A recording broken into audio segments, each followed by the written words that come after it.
రణమండల భక్తులకు శుభవార్త. రణమండల ఆంజనేయస్వామి చెంతకు ఇక సులభ ప్రయాణం. ఆదోనివాసుల ఆరాధ్య దైవం పిలిస్తే పలికే రణమండల ఆంజనేయస్వామి ఆలయానికి వెళ్లే భక్తులకు శుభవార్త. ఇకపై కొండపైకి వెళ్లేటప్పుడు ఎండ వేడిమిగాని వర్షపు ఇబ్బందులుగాని భక్తులను తాకలేవు. స్వామివారి దర్శనానికి వచ్చే భక్తుల సౌకర్యార్థం మెట్ల మార్గం పొడవునా షెడ్లను నిర్మించేందుకు, అలాగే ఆలయ ఆవరణలో 21 అడుగుల భారీ హనుమంతుని విగ్రహాన్ని ప్రతిష్ఠించేందుకు అంకురార్పణ జరిగింది.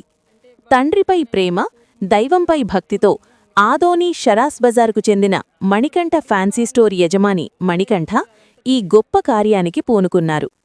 తన తండ్రి హెబ్బటం నరసింహులుగారి జ్ఞాపకార్థం సుమారు 30 లక్షల రూపాయలను వెచ్చించి ఈ అభివృద్ధి పనులను చేపట్టారు.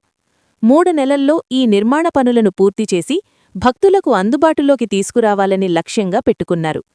ఈ సందర్భంగా ఆలయ ధర్మకర్త పాండురంగయ్య శెట్టి, దాత కుటుంబ సభ్యులు మరియు భక్తుల సమక్షంలో రణమండల ఆంజనేయస్వామికి వైభవంగా పాలాభిషేకం, విశేష పూజలు జరిగాయి. అనంతరం మెట్ల మార్గం వద్ద భూమిపూజ కార్యక్రమాన్ని నిర్వహించారు. ఈ అభివృద్ధి పనుల వల్ల ముఖద్వారం నుండి గర్భగుడి వరకు భక్తులు ఎలాంటి అసౌకర్యం లేకుండా స్వామివారి దర్శనం సులభతరం కానుంది.